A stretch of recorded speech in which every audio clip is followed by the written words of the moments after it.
नमस्कार। उम्मीद करता हूं कि आप अच्छे होंगे। साथियों, आज के इस वीडियो में हम बात करने वाले हैं कि भारतीय आदिवासी पार्टी का क्या भविष्य रहने वाला है। अगर 84 और सेलुम्बर विधानसभा सीट से अगर भारतीय आदिवासी पार्टी चुनाव हार जाती है तो भारतीय आदिवासी पार्टी पर क्या प्रभाव पड़ने वाला है, इन सब को लेकर हम इस वीडियो में चर्चा करने वाले हैं। आज का वीडियो बहुत ही इंटरेस्टिंग होने वाला है, तो आप इस वीडियो पर आखिरी तक बने रहें। साथियों, भारतीय आदिवासी पार्टी के 3 विधायक थे, उनमें से राजकुमार रोत अब सांसद बन गए हैं, यानी कि अब भारतीय आदिवासी पार्टी के पास 2 विधायक बच गए हैं। और भारतीय आदिवासी पार्टी ने राजस्थान में उपचुनाव में 2 उम्मीदवार भी उतारे हैं, 84 विधानसभा सीट और सेलुम्बर विधानसभा सीट पर। अगर ये दोनों ही उम्मीदवार जीत जाते हैं तो भारतीय आदिवासी पार्टी के पास 4 विधायक हो जाएंगे और 1 सांसद हो जाएगा। लेकिन अभी परिणाम आना बाकी है। 13 नवंबर को चुनाव हो चुके हैं, अब सभी परिणाम का इंतजार कर रहे हैं। इस परिणाम के बाद या तो भारतीय आदिवासी पार्टी का भविष्य तैर जाएगा या फिर भारतीय आदिवासी पार्टी का भविष्य डूब जाएगा।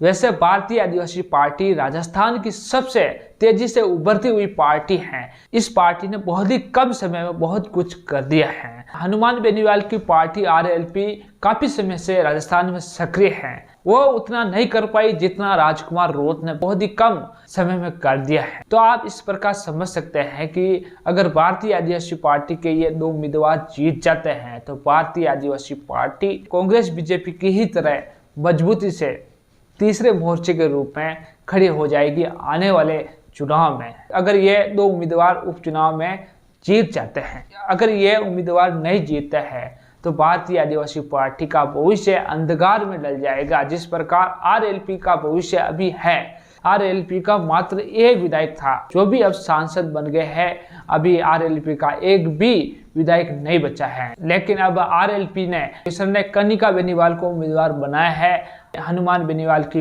पत्नी को ही। अगर हनुमान बेनीवाल की पत्नी वहां से चुनाव नहीं जीतती है तो आप मान के चलो जो आरएलपी का भविष्य बचा कुचा है वो भी खत्म हो जाएगा। उसी प्रकार भारतीय आदिवासी पार्टी का भी यहाँ पर भविष्य खत्म हो सकता है। लेकिन मैं आपको बता दूं, सेलुम्बर का जो रिजल्ट आने वाला है वो हो सकता है भारतीय आदिवासी पार्टी के पक्ष में नहीं आए, भारतीय आदिवासी पार्टी वहां से चुनाव हार जाए। लेकिन 84 विधानसभा क्षेत्र का जो परिणाम आने वाला है उसके लिए मैं ये दावे के साथ कह सकता हूं कि वहां पर भारतीय आदिवासी पार्टी जीतने वाली है। अगर हम वहां का पिछला इतिहास देखें, राजकुमार रोत 2023 के विधानसभा चुनाव में उम्मीदवार थे तो राजकुमार रोत ने इतने वोट प्राप्त किए, जितने वोट से राजकुमार रोत जीते थे ना, उतने वोट तो कांग्रेस और भारतीय जनता पार्टी के उम्मीदवार के मिलाकर भी नहीं आए। यानी कि जो जीत का अंतर था वो इतना सारा था कि दोनों पार्टियों के उम्मीदवारों के वोट जोड़े उतने वोटों से तो राजकुमार रोत जीतते थे। तो इस प्रकार आप समझ सकते हैं। लेकिन ये उपचुनाव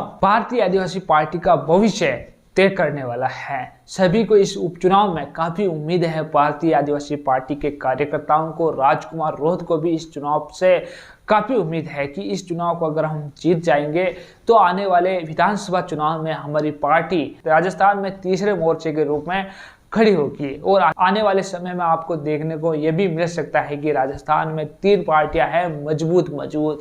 एक भारतीय आदिवासी party, Bharatiya Janata party, Congress party, ये तीनों ही मजबूत पार्टियां हो सकती हैं। क्षेत्रीय पार्टी के रूप में भारतीय आदिवासी पार्टी लगातार उभरती जा रही हैं। और राजकुमार रोत का प्लान है कि आने वाले समय में राजस्थान के अलावा भी अन्य राज्यों में भारतीय आदिवासी पार्टी के उम्मीदवार उतरे। लेकिन ये तब स्पष्ट हो पाएगा जब इस चुनाव के परिणाम आ जाएंगे, उपचुनाव के परिणाम आ जाएंगे। वैसे 84 की तो मैं दावे के साथ कह सकता हूं कि परिणाम भारतीय आदिवासी पार्टी के पक्ष में आने वाला है 99%। फिर कुछ और हो सकता है। वैसे 84 में तीनों ही उम्मीदवार नए हैं। भारतीय जनता पार्टी का उम्मीदवार भी नया है, कांग्रेस पार्टी का उम्मीदवार भी नया है और भारतीय आदिवासी पार्टी का उम्मीदवार अनिल कटारा भी नया है। तीनों ही पार्टियों ने नए चेहरे को मौका दिया है जो पहली बार विधानसभा का चुनाव लड़ रहे हैं। तो साथियों, इसको लेकर आपकी क्या राय है? भारतीय आदिवासी पार्टी का भविष्य किस प्रकार रहने वाला है? कमेंट सेक्शन में जरूर लिखें। और आपने अभी तक हमारा चैनल सब्सक्राइब नहीं किया तो जल्दी ही सब्सक्राइब कर दे, बेल आइकन को दबा दे, इस वीडियो को ज़्यादा से ज़्यादा लोगों के साथ शेयर करें। धन्यवाद।